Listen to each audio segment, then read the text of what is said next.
노후의 운동 부족은 단순한 게으름의 문제가 아니라 신체 기능 전반을 무너뜨리는 심각한 위험 요인입니다.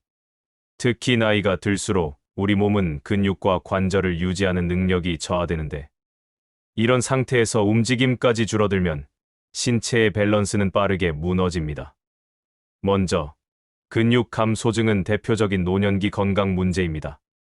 이 증상은 말 그대로 근육량이 줄어드는 현상으로, 단순히 다리가 얇아지는 것이 아니라 몸을 지탱하고 움직이는 능력이 약해진다는 뜻입니다. 이는 보행장애로 이어지고 낙상 사고의 위험을 크게 높입니다. 실제로 낙상은 노년층에서 가장 흔한 사고 중 하나이며, 골절이나 뇌출혈 같은 치명적인 결과를 초래할 수 있습니다. 게다가 한 번의 낙상은 회복을 더디게 하고 그 후로 더욱 움직이지 않게 되는 악순환을 만듭니다. 또한 관절 기능 저하도 간과해서는 안 됩니다. 무릎, 고관절, 척추 등은 나이가 들수록 연골이 닳고 유연성이 떨어집니다. 이런 상황에서 가만히 앉아 있거나 누워 있는 시간이 길어지면 관절의 유연성과 가동 범위는 더욱 제한되고, 조금만 움직여도 통증이 생겨 일상생활이 불편해집니다. 이렇게 되면 다시 활동을 피하게 되고 결과적으로 운동 부족이 더 심화됩니다. 하지만 이런 건강 저하의 고리를 끊을 수 있는 가장 현실적이고 효과적인 방법은 작은 움직임을 매일 실천하는 것입니다. 예를 들어 하루 15분만 걸어도 하체 근육이 유지되고 심혈관 기능이 활성화됩니다.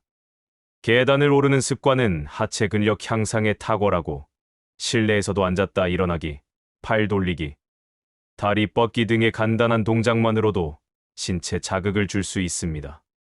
중요한 건 무엇을 하느냐 보다 매일 하느냐입니다. 또한 근력 운동은 젊은 사람만 하는 것이 아닙니다. 나이가 들어도 집에서 쉽게 할 수 있는 저강도 근력 운동은 근육 유지에 큰 도움이 됩니다. 예를 들어 물병을 들고 팔을 들어 올리는 동작이나 식탁이나 싱크대에 손을 대고 푸시업을 응용하는 것도 가능합니다. 이러한 운동은 뼈 건강에도 긍정적인 영향을 주며 골다공증 예방에도 도움이 됩니다. 운동은 단순히 몸을 튼튼하게 하는 것에 그치지 않습니다. 정신 건강에도 결정적인 역할을 합니다. 움직이면 뇌에 산소가 공급되고 기분을 좋게 만드는 호르몬인 세로토닌과 엔도르핀이 분비되어 우울감과 불안을 줄여줍니다. 실제로 가벼운 운동을 꾸준히 하는 노년층은 그렇지 않은 사람보다 인지 기능이 높고 치매 발병률도 낮은 것으로 나타났습니다. 무엇보다 운동은 자신감을 줍니다. 내가 아직 움직일 수 있구나. 몸이 조금씩 가벼워지는 것 같아라는 감각은 노년기의 삶의 질을 바꾸는 핵심 요소입니다. 몸이 가뿐해지면 마음도 가벼워지고 자연스럽게 사람을 만나고 밖으로 나가려는 의욕도 생깁니다. 이 작은 변화가 노후의 활기를 만들어주는 것입니다. 마지막으로, 많은 노인들이 이제 와서 운동해서 뭐하냐, 관절이 아파서 못하겠다는 생각을 갖지만, 사실은 지금부터라도 조금씩 시작하는 것이 정답입니다.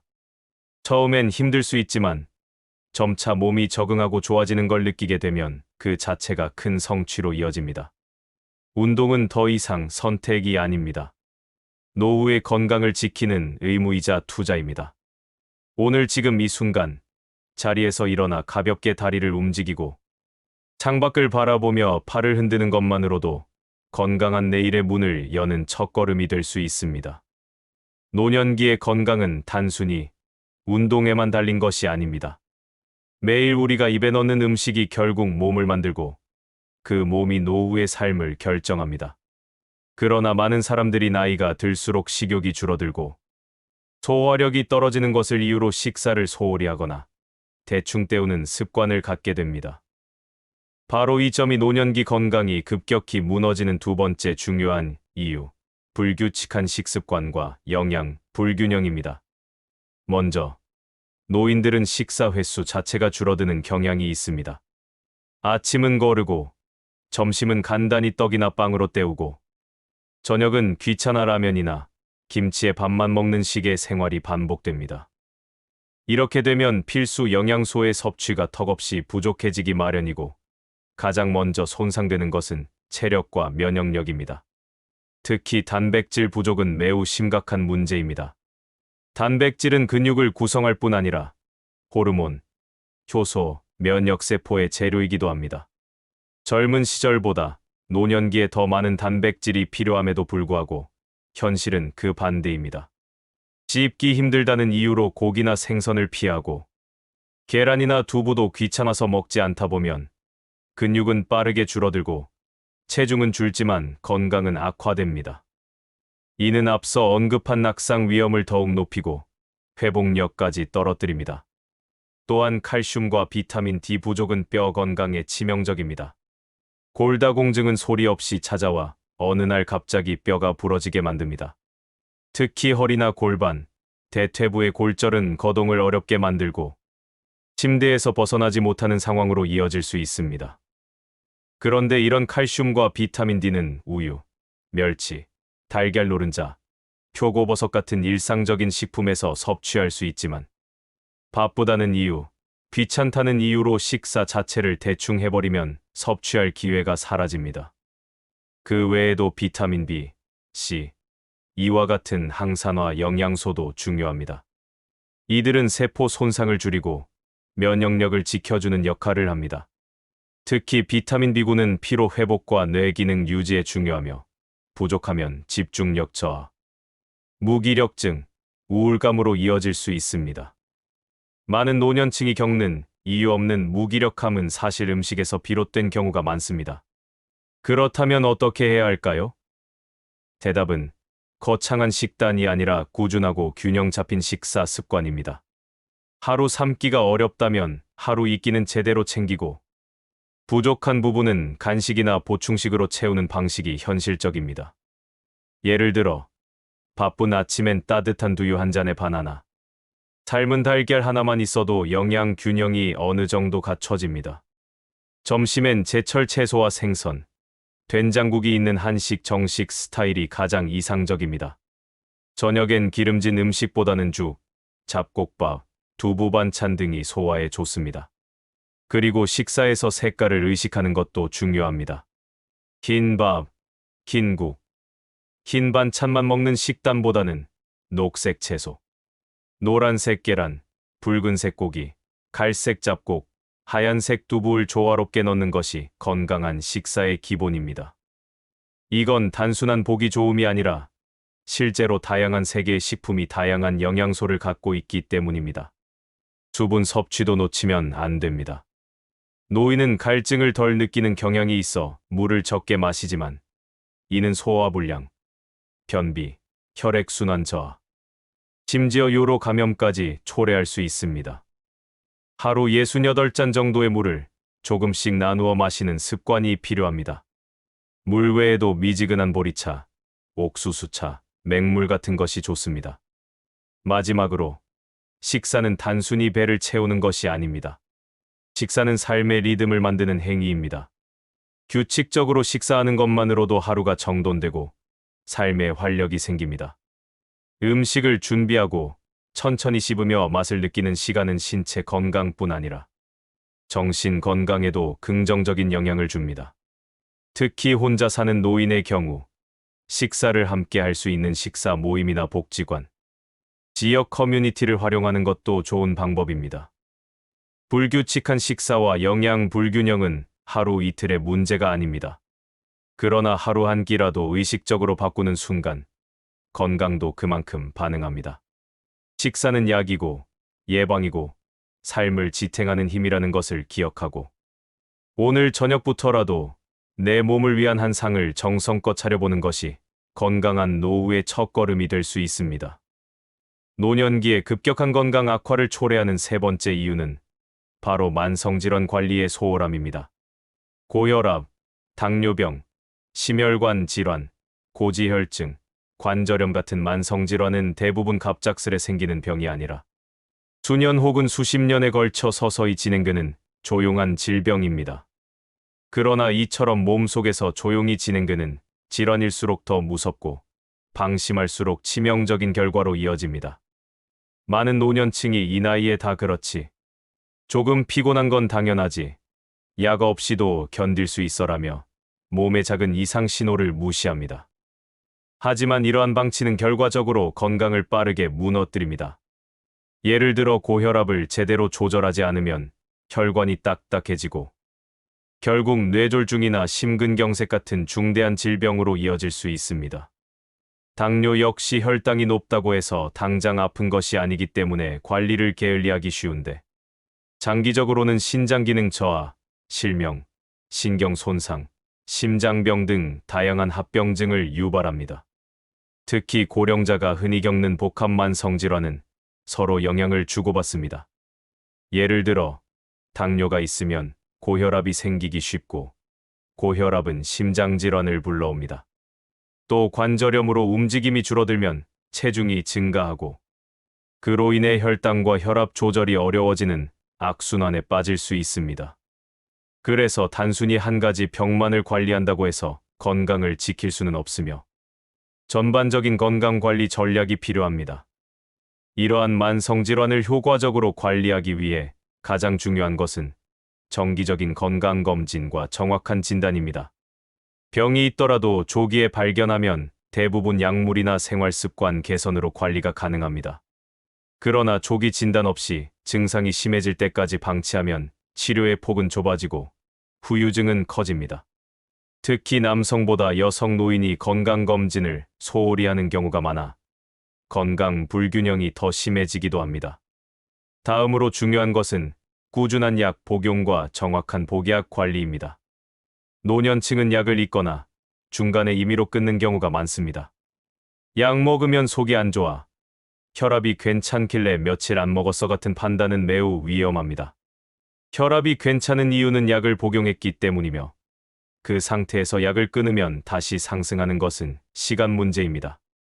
또한 여러 가지 약을 동시에 복용해야 하는 경우 약물 간 상호작용이나 부작용 우려가 있어 반드시 의사나 약사의 지시를 따르고 필요한 경우 복약, 수첩이나 알람 앱 등을 활용해 정확한 복용 습관을 유지해야 합니다. 또한 만성질환은 단순히 약으로만 조절되는 것이 아닙니다. 식습관, 운동, 스트레스 관리 등 전반적인 생활 습관이 매우 중요합니다. 예를 들어 당뇨가 있는 사람은 저당 식단을 유지하고 혈압이 높은 사람은 염분 섭취를 줄여야 합니다. 무리하지 않는 유산소 운동은 심장과 혈관 건강에 좋고 규칙적인 생활은 전신 건강에 긍정적인 영향을 미칩니다. 또 하나 간과해서는 안 될 부분이 정신 건강과 스트레스 조절입니다. 만성질환 환자 중에는 자신이 아프다는 사실에 위축되거나 삶의 의욕을 잃는 경우가 많습니다. 이로 인해 우울증이 찾아오거나 사람과의 관계를 피하게 되는 등 정신적인 고립이 생기기도 합니다. 하지만 마음이 위축되면 치료 의지도 떨어지고 결국 질환 악화로 이어질 수 있습니다. 긍정적인 마음을 유지하고 가족이나 친구와 자주 교류하는 것도 질병을 관리하는 데 큰 도움이 됩니다. 정부나 지자체에서 운영하는 보건소, 복지관 등에서도 만성질환 관리를 위한 다양한 프로그램과 건강 강좌, 무료 검진 등을 제공하고 있으니 적극적으로 활용하는 것도 좋습니다. 특히 고혈압 당뇨 등록관리센터 등은 체계적인 상담과 건강 코칭을 제공하므로 혼자 힘들게 관리하려 하지 말고 사회적 자원을 이용하는 것이 현명합니다. 결국 만성질환은 당연한 노화의 일부가 아니라 충분히 관리 가능하고 예방 가능한 건강 위협입니다. 그리고 그 관리는 하루아침에 되는 것이 아니라 작은 습관의 지속에서 시작됩니다. 오늘 혈압을 쟀는지, 어제 약을 제대로 먹었는지, 다음 검진은 언제인지 확인하는 것만으로도 건강을 유지하는 데 큰 차이가 생깁니다. 괜찮겠지라는 방심은 병을 키우고 이 정도는 참고 살아야지라는 인내는 오히려 삶의 질을 떨어뜨릴 수 있습니다. 조금 귀찮고 반복적이라도 만성질환 관리는 곧 나를 위한 약속입니다. 그 약속을 지키는 사람이 결국 건강하게 오래 살고 남은 시간을 더 가치 있게 누릴 수 있습니다. 노후의 건강은 행운이 아니라 관리의 결과라는 사실을 꼭 기억해야 합니다. 노후의 건강이 급격히 무너지는 네 번째 이유는 바로 수면 부족과 수면의 질 저하입니다. 많은 사람이 나이가 들면 잠이 줄어드는 건 당연한 일이라고 여기지만 이는 절반만 맞는 말입니다. 실제로 노년기에는 성장 호르몬 분비가 감소하면서 깊은 수면 서파 수면의 시간이 줄어들고 자주 깨는 경향이 증가합니다. 그러나 이 자연스러운 변화가 단지 나이 탓이라고 넘겨버리면 수면의 질 저하로 인한 건강 문제는 눈덩이처럼 커지게 됩니다. 수면은 단순한 휴식이 아니라 회복 그 자체입니다. 밤잠을 충분히 자지 못하면 몸의 면역력은 떨어지고 감기 같은 가벼운 질병에도 쉽게 노출됩니다. 또한 수면 부족은 체내 염증 반응을 증가시켜 관절염, 심혈관 질환, 고혈압 같은 만성 질환을 악화시킬 수 있습니다. 특히 뇌는 수면 중에 노폐물을 청소하고 기억을 정리하고 감정을 조절하는데 잠을 제대로 자지 못하면 기억력 저하와 치매 위험 증가로 이어질 수 있습니다. 한 연구에 따르면 60세 이상 고령자 중 수면 시간이 5시간 이하인 사람은 그렇지 않은 사람보다 인지기능 저하가 더 빨리 진행된다고 알려져 있습니다. 또한 수면 부족은 심리적 불안정과 우울증을 유발하기도 합니다.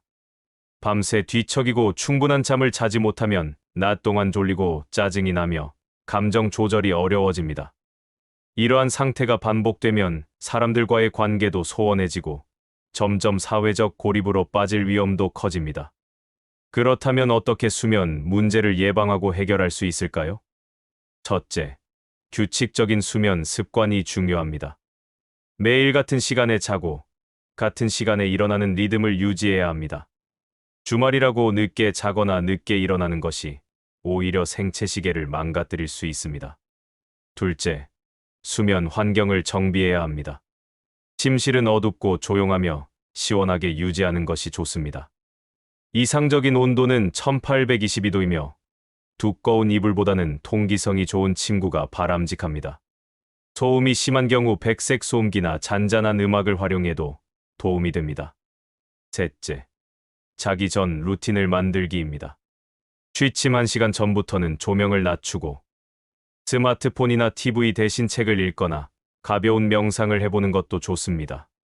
또한 저녁에는 카페인 섭취를 피하고 과도한 수분 섭취도 줄여야 야간 배뇨로 인한 수면 방해를 줄일 수 있습니다. 넷째, 낮 동안의 활동이 수면의 질에 큰 영향을 줍니다.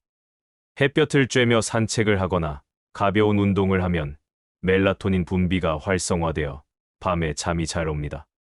반대로 하루 종일 집안에만 있고 햇빛을 보지 않으면 생체 리듬이 혼란스러워지고 수면도 방해받게 됩니다.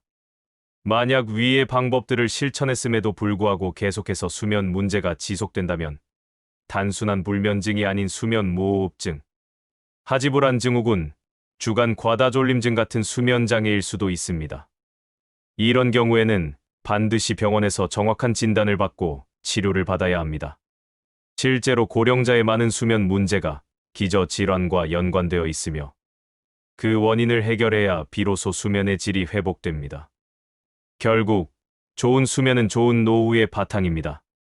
잠이 보약이라는 말처럼 잘 자는 사람은 더 오래, 더 건강하게, 더 행복하게 살아갑니다. 수면을 피곤하니까 하는 일로 여기지 말고 건강을 되찾는 시간으로 여기는 태도가 필요합니다. 노년기의 삶을 더욱 활기차고 안정적으로 만들고 싶다면 오늘 밤부터라도 수면 습관을 점검해 보시길 바랍니다. 수면은 선택이 아닌 필수이며 건강한 노후를 위한 가장 손쉬운 투자입니다. 노후의 건강이 급격히 무너지는 5번째 이유는 사회적 고립과 정신 건강의 악화입니다. 겉으로는 몸이 아픈 게 먼저인 것처럼 보이지만 실제로는 고립된 생활과 대화 부족이 심리와 뇌 건강에 미치는 영향이 매우 큽니다. 혼자 있는 시간이 지나치게 많아지면 마음은 위축되고 생각은 좁아지며 몸도 점점 움직이지 않게 됩니다. 노년기에 흔히 찾아오는 변화 중 하나는 사회적 역할의 축소입니다. 직장을 그만두고 자녀가 독립하고 배우자나 가까운 친구와의 이별이 생기면 사람과의 연결, 고리가 점차 끊기게 됩니다. 그 결과 누군가와 자연스럽게 대화하고 웃을 수 있는 시간이 줄어들고 나는 이제 필요 없는 존재야라는 생각이 들기 시작합니다. 이러한 인식은 우울감으로 이어지고 장기적으로는 인지 기능 저하, 즉 치매로 이어질 위험성도 높습니다. 실제로 뇌는 사회적 자극을 통해 활발히 작동합니다. 대화를 나누며 누군가의 표정을 읽고 질문에 답하며 생각하고 공감하며 감정을 교류하는 과정이 바로 뇌를 자극하는 활동입니다. 그러나 이런 과정이 사라지면 뇌는 점점 쓸모없는 기관처럼 느려지기 시작합니다. 한 연구에 따르면 사회적으로 고립된 노인은 그렇지 않은 노인에 비해 치매 발병률이 2배 이상 높다는 결과도 있습니다. 더욱 무서운 점은 사회적 고립이 신체적 건강에도 영향을 준다는 것입니다. 사람은 말동무가 있고 함께할 누군가가 있을 때 식사도 챙기고 외출도 하고 건강을 돌보게 됩니다. 하지만 혼자 지내면 밥을 대충 먹거나 끼니를 거르게 되고 병원도 귀찮아 미루는 경우가 많아지며 스스로를 돌보는 기본적인 습관이 무너지기 쉽습니다. 결국 이는 면역력 저하, 영양 불균형, 운동 부족으로 이어지고 건강 전체가 무너지는 악순환이 시작됩니다. 또한 사람을 만나지 않으면 감정 조절 능력도 약해집니다.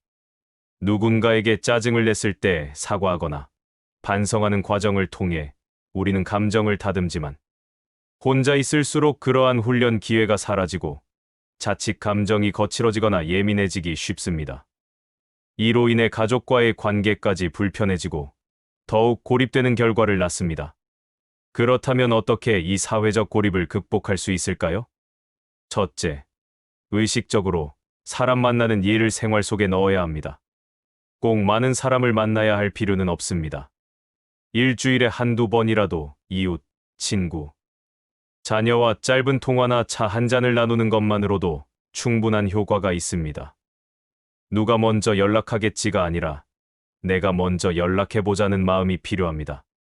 둘째, 지역 커뮤니티나 소모임, 복지관 프로그램에 참여해보는 것도 좋은 방법입니다. 요즘은 노년층을 위한 미술 수업, 스마트폰 강의, 걷기 모임, 영화 감상회 등 다양한 프로그램이 운영되고 있으며 이런 자리에서 자연스럽게 새로운 사람과 연결될 수 있습니다. 처음엔 어색하더라도 익숙해지면 인생의 또 다른 즐거움을 느낄 수 있습니다. 셋째, 취미나 봉사활동을 통해 사회와 연결되는 것도 매우 효과적입니다. 글쓰기, 사진 찍기, 식물 키우기 같은 활동은 자신만의 시간을 풍요롭게 해주고 그 결과를 공유하면서 소통도 이루어집니다. 특히 봉사활동은 내가 누군가에게 도움이 되는 사람이라는 자존감을 회복시켜줍니다. 아이들에게 동화책을 읽어주는 것, 경로당에서 가벼운 말벗이 되어주는 것만으로도 충분히 의미 있고 따뜻한 교류가 됩니다. 넷째, 디지털 기기를 활용한 연결도 고려해 볼 수 있습니다. 최근에는 6070대 이상도 스마트폰으로 단체 채팅방에 참여하고 영상통화나 SNS를 통해 가족이나 친구들과 소통하는 경우가 많습니다. 손주와의 영상통화는 웃음을 주고 온라인에서의 소소한 관심 나눔은 외로움을 줄여줍니다. 무엇보다 중요한 것은 나이 들어 혼자 지내는 건 당연한 거야라는 생각에서 벗어나는 것입니다. 혼자가 익숙해지는 건 가능하지만 외로움이 익숙해지는 건 건강의 독입니다. 진짜 노후의 행운은 재산이나 건강이 아니라 따뜻하게 웃고 이야기 나눌 사람이 곁에 있는 것입니다. 마지막으로 기억해야 할 점은 사회적 건강도 관리가 필요하다는 사실입니다. 몸처럼 마음도, 관계도 운동이 필요합니다. 처음엔 귀찮고 어렵지만 꾸준히 하다 보면 어느새 삶이 달라지고 건강도 따라옵니다. 오늘 하루 누군가에게 안부 전화 한 통 걸어보는 것부터 시작해보세요. 그 작은 용기가 내 건강을 지켜주는 가장 큰 힘이 될 수 있습니다.